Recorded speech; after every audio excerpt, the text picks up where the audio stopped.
Okay, so MICHauto has prepared, I think, 6 questions for Joe and I to go at, and we get a minute each with each of these questions, and we've seen them, but I don't know what I'm going to say when they pop up. Okay, I'll ask for you, Joe. What's going on in today's U.S. EV market? 1 minute. Well, that's 17 seconds. I need more. No. Oh, that's all right.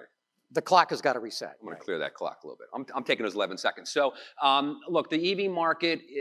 Look, again, we're not anti-electrification. It's fantastic. It's moving forward. We just have to come to the reality that BEVs are a solution, not the solution. You need a healthy, balanced portfolio to get there. And when you look at what the manufacturer was saying in their strategies before about, hey, look at this cool little platform over here, right? Our BEV platform. And all of a sudden they came out, they go, wait a second, I can stick a transmission in that tunnel right there. Wait a second, I know that they're going to have something. So now, oh, there's a hybrid version. Now we got suppliers call us and say, I'm being asked to bid on the ICE version too. So the idea is there's the shareholder value is the ultimate goal here for manufacturers, and they really got to get the job done. And the way to get there is a balanced portfolio. And the last thing I want to say about is the new consumer. The new consumer is a socially motivated consumer. They're you know, I make the joke tongue in cheek. If I want to be a car company, I'm going to go find a designer, make 5 of them, and get the 5 top TikTokers on the planet, and I'm going to get 1 million eyeballs in 2 hours. And that's my new marketing strategy. So the idea is not targeting, unfortunately, our generation, but they're going after our kids and our grandkids. Yeah, so what I'd say is going on is kind of what I alluded to in my talk. A lot of the public just doesn't know if they really want to get an EV. You've got the early adopters who all came in, rushed in. They're still there, but the big wave of them have already come into the market and gotten the cars that they want. Now you've got another contingency of people who are like, boy, I really want to get an EV, but there's not the kind of EV that I want out there, or it's not from the brand that I want to go with, or whatever it is. But once those things get solved, boom, they're going to be in the market. And then there's an even bigger chunk of the market that says, you know, this EV stuff is pretty interesting, but I'm going to wait until I see that everybody's got one, or most people, and I'm going to wait until I know that the charging infrastructure is out there and reliable, and you know, then I'll think about it. So right now we're in the trough, I think is what Joe said. There was all this euphoria, and now we got the hangover from that, and everybody's thinking that it's the end of the world when it comes to EVs. But I'm saying just give it a few more years, and this thing's going to really start to pick up again. Next question. Next question. John, what roles do hybrids play in the EV market transition?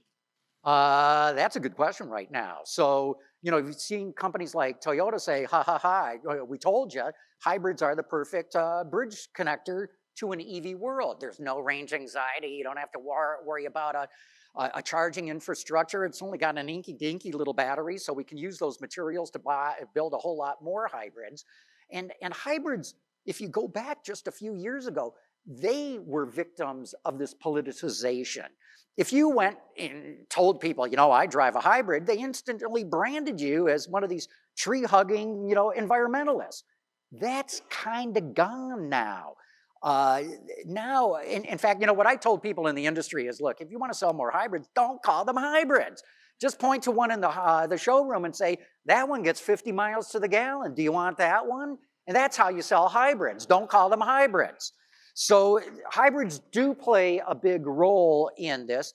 Plug-in hybrids are also a brilliant transition technology where literally if you're religious about it and plug in every night, you drive completely on electricity.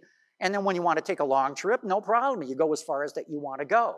So perfect bridge transition, but I think hybrids will start to lose their cachet once this next generation of EVs hits in the 2026 timeframe.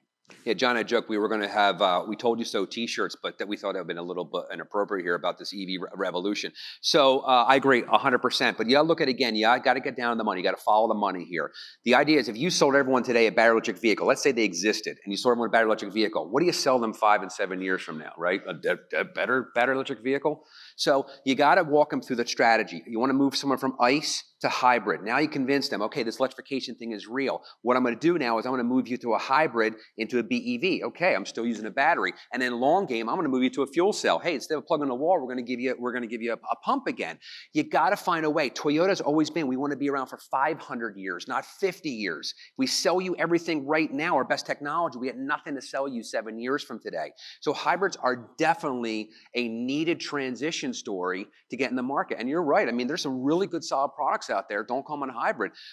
I think the winner is going to be extended range, right? Stellantis is going huge in extended range. You still put a 3.6-liter engine in this thing. It's used as a generator for the battery to motivate the wheels. The engine never touches the axle, and everyone gets the best of both worlds. So there's a lot of unknown tapped energy out there, so to speak, and I think hybrids are the only way to really bridge that gap. Right. Next question. Okay, Joe, government mandates, costly to build and high prices. Where's this leave the consumer? Oh boy, the consumer. So look, electrification is not a consumer-driven initiative. It is a governmental and environmental-driven initiative. And I always make the joke, and I apologize if I offend anyone, is if Volkswagen never got caught and Tesla never existed, we'd be talking lightweighting, honestly. So the only way we're going to make this thing work is we have to throw government money at it. We have to subsidize. But when you look at the sticker, all the manufacturers did was they moved the price up to the subsidy level. So they're actually making really good profit because the subsidy exists right this second. So the government is mandated to do this. China tried this. China was incentivizing people to buy electric vehicles. You got paid less to do the license plate, all the other stuff. And then they took the incentive away. It was a tax break. And all of a sudden, this forecast went from here to here. It was literally a peak. So my concern is that government is heavily involved. It is highly politicized. We could all agree with that. But there's an issue here that we may have a changing leadership, if not this next election, any election past that. And if one of those elected officials decides to pull access to funding, we may have a very serious problem in the adoption rate of BEVs in this country. Yeah, slightly different. I totally agree, but slightly different take on it. So government mandates. Well, people bought a lot of Teslas with no government mandate whatsoever. They looked at the car and they went, that's for me. And that's what the rest of the industry's got to be able to do. But they've got to be much more innovative at it. And that gets to the costly to build. Tesla does not design, engineer, or manufacture cars like any legacy automaker. You know, the legacies, when they figure out, let's do a new car, they build interior bucks to determine the interior packaging, where everybody sits, where the luggage goes, and everything like that. And then design puts a beautiful body around it. Or design comes up with a beautiful car, and then engineering's got to figure out how to stuff everything into it. That's not what Tesla does. Tesla starts out designing its cars by defining the car in software. Every single function is defined in software. Then they start doing the rest of the car. So they take a totally different approach. Same with manufacturing, the gigacastings, all that sort of thing. So it hasn't just been government mandates. They're not just necessarily costly to build. It's just time for the legacies to catch up to Tesla. Okay, Joe? Hey, John, from manufacturing to the market, the Tesla influence? Did I just talk about Tesla? Yeah, you told me. And then there's this guy who is, wow. I use complicated person when people ask me what they think about, what I think about Elon Musk. Very complicated person. But, you know, he talks in terms of first principles. So Tesla, when they try to figure out any problem, they go back to the basics of physics to try to solve it. Remember that picture, that film, or that video of the SpaceX rockets coming back from outer space and landing on their tails? It was a science fiction movie. How did they do that? NASA gave up on it. Everybody else said it was impossible to do. They went back to first principles. And that's how they approach everything in the company. It doesn't matter what kind of a problem it is, they go back to first principles. I think this is the most impactful thing that Elon has done for the auto industry. You know, they came out with over-the-air updates over a decade ago. I rank it right up there with the pneumatic tire and the internal combustion engine. Radical change in the automotive industry, and it goes to this guy. Yeah, I couldn't agree with you more. I mean, I'd say Tesla's a unicorn because they can play both sides of the coin. They could play, hey, I'm a legacy manufacturer that builds 1 million vehicles, and I'm established, I'm the most profitable car company out there. Oh, by the way, I'm an innovator. I'm also new to this market. So whatever I test on the market, you're going to have to try it out. And maybe I'm just testing it. You know, I want to have a little audience participation. Everyone see the Cybertruck? Anyone see the Cybertruck? Reveal. Okay, pretend that's a Chevy Cybertruck or a Stellantis Cybertruck. Is it polarizing in design? Or is it just not a very good-looking vehicle? So here's the thing, and I don't mean to be rude, but this is what they're allowed to do. They could throw anything at the market and see, hey, it's going to stick because the Tesla rider going to say, I'll buy it. And he's going to sell every single one of those things, right? And it's going to be innovative, right? There's a lot of innovation baked into it. But it's sort of said, don't care what this thing looks like. Look at the interior. Look what this thing can do, the brains of it, the technology, what it's designed to do maybe for the future. Other car manufacturers don't have the luxury of testing the market with a product like the Cybertruck. Yeah, that's right. Next question. Oh, Joe, this is a good one to talk about. The rise of Chinese EV powerhouse BYD. Yeah, BYD. Guess what? Volvo's Chinese owned. If people know that one. So BYD, they're coming, right? They're coming in droves. They're going to come with a substantial electric vehicle to be competitive in North America. They're the largest new energy vehicle producer in the world, as I showed before. And what they did is they did a different strategy. Tesla took a strategy, I'm going to tackle North America with high-end, very costly products, and they did it from we got a really cool technology. BYD, they've been in the market at the same time as Tesla. But they did it from, we're going to go affordability. We're going to build a business model. They've made their mark in China. They are now crushing their mark in Europe right now. And they're going to plant their flag in Europe. And when they plant their flag in Europe, they're going to reduce their tariffs to North America substantially. And then eventually they're going to sell 50,000 units here in North America. And they're going to plant their flag here. We said it back in the 80s about Toyota. They're here. We said about in the 90s about the Korean manufacturers. They had their own plan. The BYD strategy, highly competitive battery electric vehicle. Hey, it's Warren Buffett back still a little bit, right? So they are coming, and nothing's going to stop them from coming in North America. Yeah, exactly right. Warren Buffett saw something in this company years ago when he's made a boatload of money off investing in it. I've had other experts in the industry tell me that BYD is out Tesla-ing Tesla. It has crushed Tesla in terms of EV sales in China.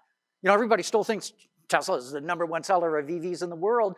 It is in the world, but BYD has surpassed it in China and will surpass it in the rest of the world. Why? Because they have a boatload of different models and different price points, and they're churning them out far faster than even Tesla is able to do. So keep an eye on that company.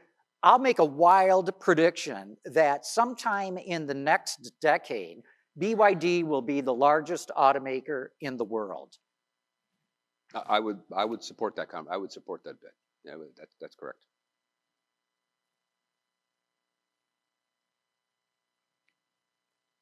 All right, John, where are we in the next 5 years? And this is our last question. Yeah, this is it. Do you want to do it, or do I go? Oh, I guess I go first. Yeah. Where are we in 5 years? Look, in terms of EVs or in terms of the auto industry, I think this is the most disruptive time of the automotive industry since probably 1903. In fact, I looked to 1903 to give us guidance as to where we're going in the future, because there were hundreds of car companies then. The technology was changing at such a rapid rate. Consumers didn't know where to go or anything like that, and things got settled down. In 5 years, I think, I hope the legacies get through it. I really do. That's how much danger I think we're in. I think the public is going to warm more and more up to electric vehicles as better electric vehicles come out in more market segments at lower price points with an infrastructure that's out there. Believe me, in 5 years, this EV thing's going to look a whole lot better than it does today. Yeah, I agree, and I hope you get, I'm not putting words in your mouth, but we're neither of us are anti-electrification, right? It's cutting edge, it's groundbreaking, it has to be invested in, right? We're talking about idea of Michigan being the center of it. Yes, be the center of it, right? Don't let anyone else take that prize away from you. It's coming, but it has to be a healthy balance of what is coming. Right? And there's got to be every stakeholder has some skin in this game, and we have to talk about the supply base and the local jurisdictions and the federal jurisdictions and the consumer. They're all part of this solution. I agree with you. We're going to be steady. I think we've hit our what we call our early adopter apex. We're going to come down in North America. We're going to have a sort of steady state where we're not going to have, I don't think we're going to diminish. I think we'll still have 9-10%, which is nice. But I think then we're going to have the hockey stick again back in that 27 time range when new things like the Scout come out and really cool, innovative products. But yeah, I wouldn't take your foot off the pedal on electrification. I would I'd walk in eyes wide open with it, knowing it's here. It's a too big to fail proposition. The manufacturers have trillions of dollars in it. The governments have trillions of dollars in it. They will not let this fail. And so just got to sort of be patient and see how this whole thing plays out. Well, good. Yeah. Joe, it's been a pleasure doing this with you. Yeah. Absolutely, all the time. And thanks to all of you, too. Thank you, everyone.